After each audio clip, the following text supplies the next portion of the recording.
Hey, good evening, everybody. Justin Sparks inside the Polygon. 5:42 on the 13th of November. This is a client-specific hazard weather and winter weather forecast. And I want to take real quick, a winter storm watch has been issued for parts of southern Illinois, far southwest Indiana, western Kentucky, and Tennessee. That's associated with a system that's going to impact the area over the next, starting in about 24 hours, and have the potential to be kind of a big deal for us. It's the first quote-unquote winter storm Thursday to Friday. We didn't see much overnight last night. We failed to materialize with the dryness, and that really kept our snowfalls down to minimum. So we're going to do a lot of comparison analysis. I want to demonstrate to you as to why this forecast is not completely solid right now. I want to look at every model and from the perspective of precipitation and then what we think the end product does. What we're going to start right now is the NAM3 CONUS over the Ohio Valley. This shows us different levels of precipitation, freezing layer, and what we have going on overall. So we'll get this kind of geared up here, and we're going to take this in here too. This is Wednesday at about 8 a.m. A surface low pressure system will start to develop over here. It's going to track off this way. We'll see this area of precipitation move up here as we advance this forward.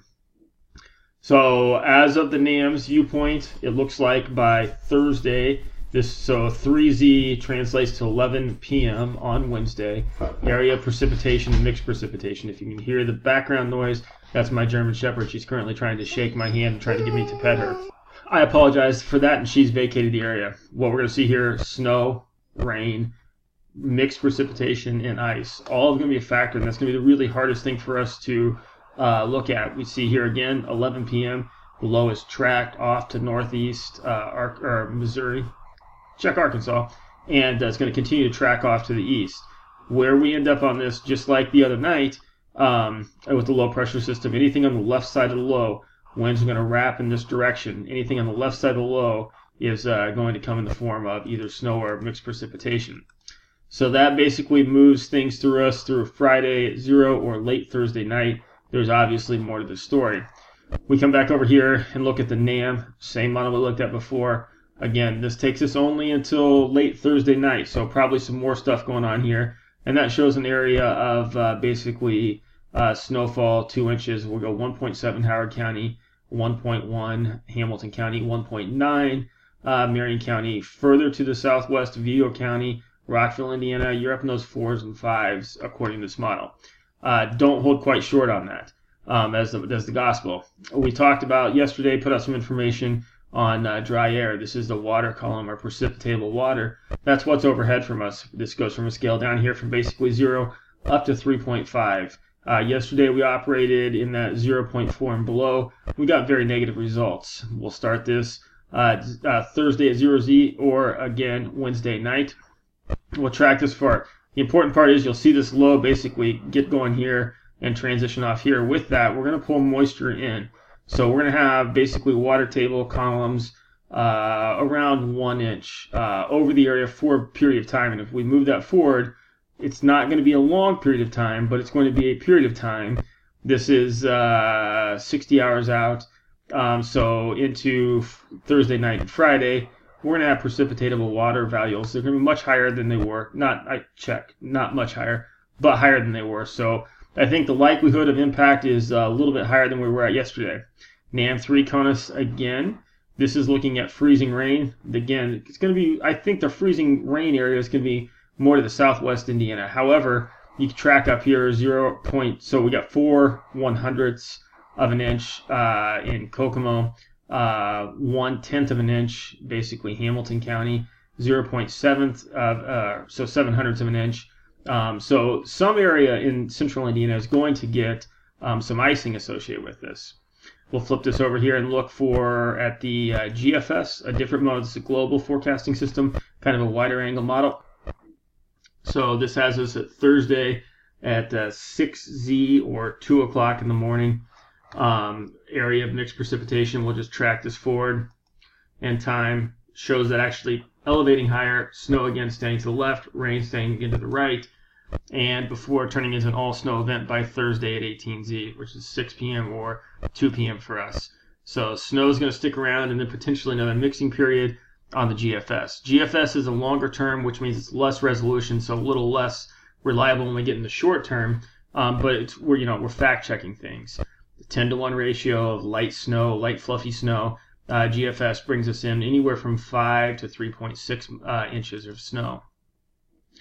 We'll come over here, GFS looking at ice. So there's Kokomo, Hamilton, Marion, Morgan, Hendricks County up here. So not a lot of ice picking up on the GFS model. We'll go over here and look at this at the Canadian forecast system. We're going to start this here. This is going to be Thursday, 12Z, or basically 6, 7 a.m.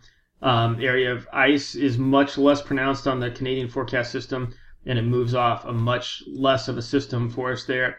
That's reflected here on areas of less of an inch of snow. We'll flip over here, GDPS. Again, this will start this Thursday, 9Z. So early in the morning on Thursday, precipitation, mixed precipitation, snow, rain, and we move this forward through time.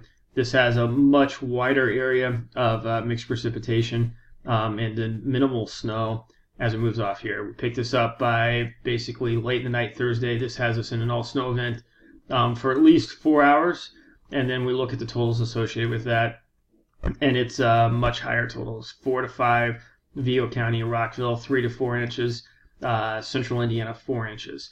So I guess my point in all of this and showing this to you, and then all right, we'll go back to freezing rain with this model. This has a much higher freezing rain, basically range with it. My point in showing you all this is we're only 25 hours out. We feel very confident that a winter weather event is going to occur.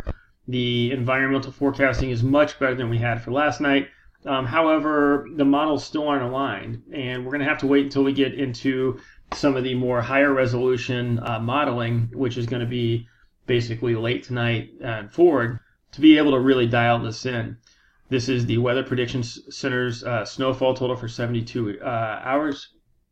That shows the highest precipitation over basically southern Illinois and eastern Missouri, and that's all reflective on being on the left side of the low. See these areas with lower totals, that's going to be reflective of that being on the wet side or the rain side of things. So we'll just have to really see. Come out here and take one more look. The NDFD out here looking at this is again keeping snow totals. So nothing really agrees. The consensus here that with the takeaway point for us is that we think it's very likely that a weather event is going to occur tomorrow. We know factually that the western side of the low pressure system is going to get more snow. We know factually right in the middle there's going to be higher ice. And we know factually on the east side of it, it's going to be rain. We just don't have a good idea of where that's going to line up. We'll have to watch this through the overnight hours tonight, the morning hours tomorrow, and the early afternoon to see where that low pressure system actually starts to develop and gets moving off to the east. What we can say factually at this point is a winter storm watch exists across this area down here in the south. I anticipate that we will see additional watches be issued across this area as we move forward through the overnight hours into the morning, and we'll have more information as soon as we have it available for you. The key here is for us is to be accurate and to be as precise as we can be. And literally at this point, the magic ball is pretty fuzzy. So we'll take a more look at it, and we'll be back with you soon. Thanks.